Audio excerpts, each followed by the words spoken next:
جی آپ کے سوال اور ہمارے جواب تو پوچھیں۔ السلام علیکم۔ پچھلے دنوں لاہور میں کسان اپنے حقوق کے لیے احتجاج کر رہے تھے۔ پولیس نے ان کو منتشر کرنے کے لیے مختلف چیزوں کا استعمال کیا، جس کے نتیجے میں 2 افراد جاں بحق اور 12 کے قریب لاپتہ ہیں، اور اس کی تصدیق کسان اتحاد والوں نے بھی کر دی ہے۔ برائے مہربانی آپ کی اس بارے میں کیا معلومات ہیں؟ ذرا اس کا اظہار کر دیجیے، بہت شکریہ۔ جی بالکل، یہ خبریں ہم تک بھی پہنچی ہیں۔ جو آفیشیل ڈاکومنٹیشن ہے اس کے اندر جو لاپتہ کسان تھے ان کے بارے میں بتایا گیا جی کہ پولیس نے ان کو پکڑ لیا تھا اور اس کے بعد ان کو ریلیز کر دیا گیا ہے۔ جو افراد جہاں بحق ہوئے ان کی ڈیٹیل جو ہے وہ سامنے بعض اخبارات کے اندر چھپی ہیں، لیکن میں اس فی الحال پوزیشن میں نہیں ہوں کہ مکمل طور پر اس کو اوتھینٹیکیٹ کر لوں، لیکن اس کی کنٹرڈکشن نہیں آئی کہیں، تو یہ اپنی جگہ پر موجود ہے اور حقوق کے لیے احتجاج کر رہے تھے۔ اور اکٹھ ان کا ہو رہا تھا، مال روڈ کے اوپر انہوں نے جانا تھا۔ تو پالیسی کیا بنائی ہوئی ہے؟ آپ نے یہ ایک امپریشن کریٹ کرنا ہے کہ پاکستان کے اندر پنجاب میں حالات بہت اچھے ہیں، کیونکہ وہاں پہ ہم نے ایک سپر مین لگایا ہوا ہے جو سارے کام درست کر رہا ہے۔ لہٰذا پنجاب کے اندر جو آپ کی زراعت کی ریڑھ کی ہڈی ہے، جس کو بدقسمتی سے عمران خان صاحب کہہ رہے ہیں کہ آپ دھاگا بیچنے اور آم بیچ کر آپ قوم کو ترقی نہیں کرواتے، بالکل کرواتے ہیں، بالکل کرواتے ہیں۔ اقوام جو ہیں میکنائزڈ فارمنگ کے ذریعے انڈسٹریلائزڈ نیشنز کے اندر کنورٹ ہوئی ہیں۔ تو اگر آپ نے تاریخ نہیں پڑھی ہوئی تو اس میں زراعت کا قصور نہیں ہے، یہ سٹیجز ہیں ڈیولپمنٹ کے، اور بعض اکانومیز نے ان سٹیجز کے اوپر انحصار کرتے ہوئے دونوں کو پیرل چلایا۔ اپنی زراعت کو، اپنے کسان کو انہوں نے اس لیول کے اوپر لے کے گئے ہیں کہ کہیں سے مانگنے کی ضرورت نہیں ان کو ہوتی۔ امریکہ کی سب سے بڑی مثال ہے، ذرا امریکہ کا ایگریکلچر سیکٹر تو آپ اٹھا کے دیکھیں کہ اس نے ملک کو کس طریقے سے سسٹین کیا ہوا ہے۔ ٹھیک ہے، آئی ٹی سیکٹر نے اس کے اندر بڑی کنٹریبیوشن ڈالی ہے، بٹ بیک بون جو ہے، گوگل سے آپ ویٹ نہیں بنا سکتے نا، پیسے بنا سکتے ہیں لیکن ویٹ تو آپ نے خود اگانی ہے، چاول تو آپ نے خود اگانا ہی اگانا ہے۔ سیلف سفیشینسی جو فوڈ کی ہے وہ نیشنل سیکیورٹی کی بیک بون ہے۔ تو اگر آپ کو آم اور دھاگے اور آلو اور دالوں کی اہمیت کا اندازہ نہیں ہے تو پھر تھوڑا سا پڑھ لیں۔ یہ وہ فیکٹر ہے جس کی وجہ سے کسان کی اتنی اہمیت ہے۔ اب کسان پنجاب جیسے صوبے کے اندر احتجاج کرے بزدار کی حکومت کے خلاف، یہ کس طرح ہو سکتا ہے؟ تو اور تو چونکہ کام آتا کوئی نہیں، اس کو پھینٹی لگا دی۔ کسان نے سفر نہیں کیا۔ آپ نے بتایا ہے کہ جو غریب لوگ ہیں، جو زمینوں کو ٹل کرتے ہیں، جو اپنے معاملات آپ تک پہنچانا چاہتے ہیں، آپ ان کے ساتھ ڈیل کیسے کرتے ہیں۔ جو تگڑے لوگ ہیں، جو شوگر والے ہیں، آپ نے دیکھا شوگر والوں کے ساتھ کتنی نرمی کے ساتھ انہوں نے ٹیکل کیا ہے، کمیشن بنا کے اس معاملے کو برابر کر دیا ہے۔ جو 56، 58، 60، 62 پر بک رہی تھی، 108 اور 15 کے اوپر بک رہی ہے، اور مزے سے بیٹھے ہوئے۔ مطلب یہ ایک انبلیویبل سچویشن ہے کہ آپ کہتے ہیں کہ میں آپریشن کر کے آپ کا دل ٹھیک کروں گا، آپ گردے بھی نکال لیتے ہیں لوگوں کے اور کہتے ہیں جی کہ آپریشن میں نے زبردست کر دیا۔ یہ وہ فرق ہے کہ جو بڑا انڈسٹریلسٹ ہے اس کے ساتھ آپ کیسے ڈیل کرتے ہیں، کتنی سہولت مہیا کرتے ہیں، جو کسان ہے اس کے ساتھ آپ کیسے ڈیل کرتے ہیں۔ تو میرا تو نقطہ نظر بڑا واضح ہے۔ جس ملک کے کھیت اور کھلیان جو ہیں اس کے اندر جو سائیں کرنے لگ جائیں، اور جہاں پر فوڈ انفلیشن جو ہے آپ اندازہ کر سکتے ہیں، دیہی علاقوں کے اندر جو اشیاء خوردنوش کی قیمتیں ہیں، فوڈ انفلیشن جو ہے وہ بعض شہری علاقوں سے زیادہ ہے۔ انفلیشن کلی طور پر ان علاقوں میں، رورل ایریاز میں، اجتماعی طور پر اربن ایریاز سے زیادہ، جو تاریخی طور پر ریورس ہوتا تھا۔ تو اگر آپ نے یہ کیا ہے کسان کے ساتھ تو پھر یہ آپ بھگتیں گے، لیکن انہوں نے کیا ہے، اور کیوں کیا ہے؟ اس وجہ سے کیا ہے کہ وہ یہ امیج نہیں دینا چاہتے تھے کہ بزدار صاحب جو ہیں ان سے کسان بھی کنٹرول نہیں ہو رہے۔ طلعت صاحب، میرا یہ ایک چھوٹا سا سوال ہے کہ یہ جو اپنا چودھری سجاد صاحب کی تمارداری پہ ہوا ہے واقعہ، تو اس سے بہت سے لوگوں کو ویسے یہ سبق نہیں سیکھ لینا چاہیے کہ یہ اقتدار، یہ جو کرسی ہے، یہ تو آپ کے ساتھ نہیں رہتی، لیکن جو آپ کا اخلاق ہے، جو آپ کا یعنی معیار زندگی ہے وہ فار ایور کے لیے ہوتا ہے، اور اس سے بہت سے اور بھی لوگوں کو کچھ نہ کچھ یہ سیکھنا چاہیے. جو حاجہ سعد رفیق صاحب نے، یعنی ایک بندہ آیا باہر سے، اس نے سلام لینے کی کوشش کی، اس نے آگے سے سلام نہیں لی، تو ظاہر ہے اس کا حق بنتا تھا، نہیں لی اس نے، اس کی اپنی مرضی. لیکن اس سے دوسروں کو بھی تو کچھ نہ کچھ سوچنا چاہیے کہ اخلاق کا کیا معیار ہونا چاہیے بندے کو. جی بالکل، آپ نے بالکل صحیح کہا.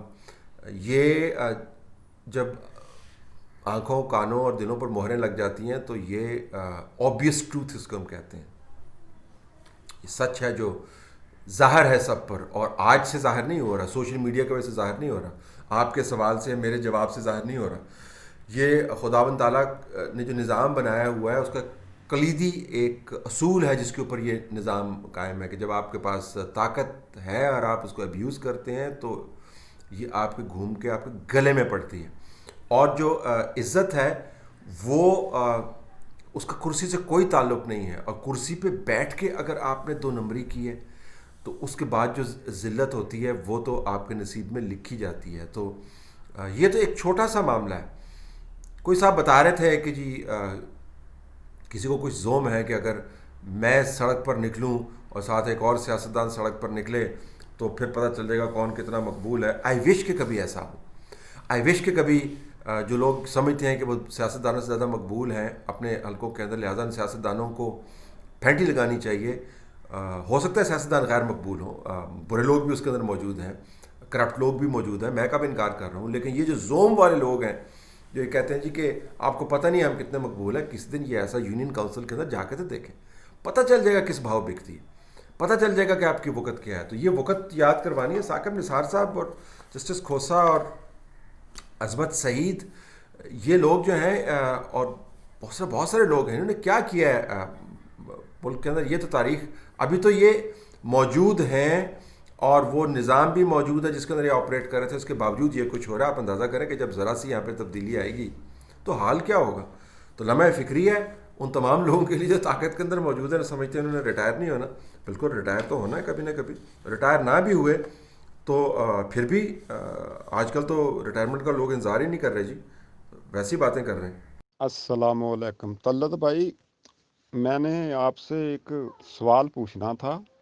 خبروں میں سنتے رہتے ہیں کہ چیف آرمی اسٹار صاحب نے جن افسران کے خلاف کارروائی کی، وہ سندھ والا جو واقعہ ہوا تھا، وہ جن کے ساتھ کارروائی ہوئی ہے ان کسی آدمی کا نام نہیں آج تک آیا. وہ کہ کون صاحب تھے، کیا نام تھا، کیا پوسٹ تھی ان کی.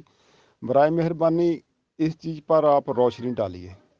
جی میرے پاس یہ معلومات نہیں ہے، لیکن بتایا گیا کہ مڈ رینکنگ لوگ تھے. نام انہوں نے ان کے ریلیز نہیں کیے، یہ بھی معلومات میرے پاس نہیں ہیں. میرے خیال میں یہ چیزیں سامنے آنی چاہیے تھیں شفافیت کے لیے، لیکن شاید ایک انسٹیٹیوشنل پریکٹس ہو کہ وہ لوگوں کے ناموں کے اوپر فوکس نہیں کروانا چاہتا ہے کہ خام خواہ ٹارگٹ نہ ان کو کیا جائے. لیکن اگر کارروائی کے اندر شفافیت لانی ہے تو شاید یہ معلومات پہنچانی چاہیے تھی، بلکہ یقیناً یہ معلومات پہنچانی چاہیے تھی. اور جس طرح میں نے پہلے پریس ریلیز کا تجزیہ کرتے ہوئے کہا کہ اتنی لمبی چوڑی پریس ریلیز جاری کرنے کی ضرورت نہیں تھی. اس کی جگہ اگر آپ یہ معلومات فراہم کر دیتے تو لوگوں کا زیادہ اعتماد ہوتا. دوبارہ سے میں کہوں گا کہ یہ خیال کہ یہ واقعہ جو ہوا اور اس کے اوپر جو کارروائی کی گئی یہ غائب ہو گیا کیونکہ آپ فی الحال خبروں کے اندر آپ اس کو نہیں آنے دے رہے، یہ غلط فہمی ہے اور وقتی طور پر اپنے آپ کو تسلی دینے کا معاملہ ہے. ایسے ایشوز غائب نہیں ہوتے اور لوگ یہ سوال اٹھاتے رہیں گے. سو آپ کو بتا دوں میرے پاس معلومات ہوتی ہے میں آپ سے شیئر کرتا، لیکن میرے پاس معلومات نہیں ہے. اتنی ہی ہیں جتنی دی گئیں، لیکن مزید معلومات کی تلاش ہے اور آفیشیل سرکلز کو اس کے اوپر سوچنا چاہیے کہ وہ مزید کس طریقے سے اس تمام واقعے کے اوپر جو کارروائی کی اس میں شفافیت لا سکتے ہیں. کیونکہ پریس ریلیز کے اندر لکھا گیا تھا کہ اس کے بعد بھی ڈپارٹمنٹل کارروائی ہوگی. وہ کیا ہوگی، کب ہوگی، اگر اس کی معلومات فراہم کی جائیں جو کہ نہیں کی جائیں گی تو شاید یہ سوال جو ہے نہ اٹھے. السلام علیکم.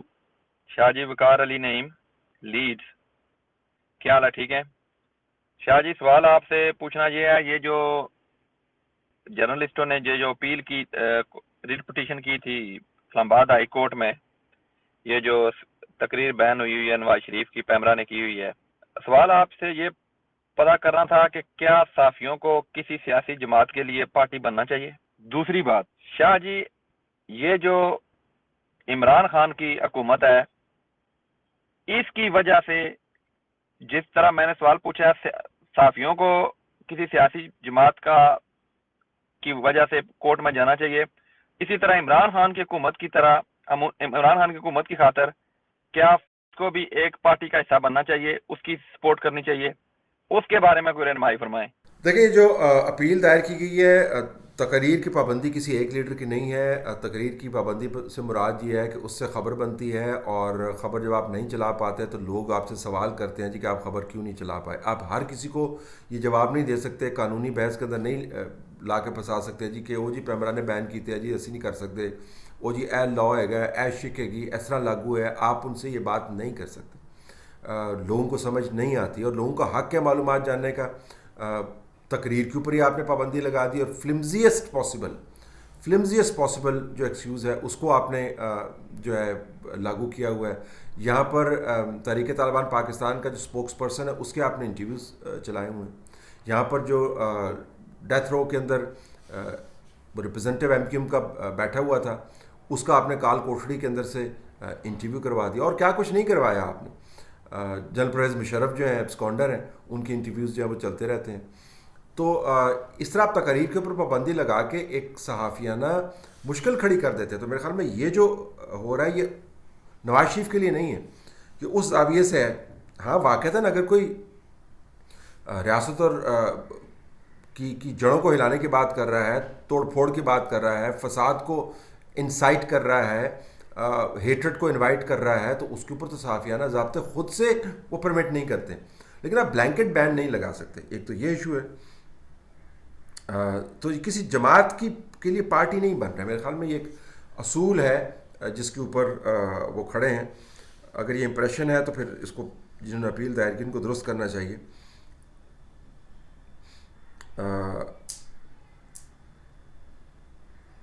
ٹھیک ہے، یہ بھی میں دیکھ رہا ہوں. تو کسی کو کسی کی مدد نہیں کرنی چاہیے. دیکھیں، سیاستدان کا کام ہے سیاسی میچ خود کھیلنا. اگر سیاسی میچ وہ کھیلے اپنے پسند کے گراؤنڈ میں، اپنے پسند کے امپائروں کے ساتھ، اس کے اندر تھرڈ امپائر بھی موجود ہے، یعنی عدالتیں اور الیکشن کمیشن اور دوسرے لوگ، اور اس کے بعد تماشائی بھی وہ سارے جو ہے اپنی پارٹی کے ورکر لا کے بٹھا دیں، اسکورر بھی اس کا اپنا ہو، اور اوپوننٹ کے ہاتھ پاؤں باندھ دیے جائیں، اور پھر کہیں جی ایک بندہ جیت گیا ہے. تو سارے لوگ سوال اٹھائیں گے کہ بھائی یہ کون لوگ ہیں جو اس کو سپورٹ کر رہے ہیں؟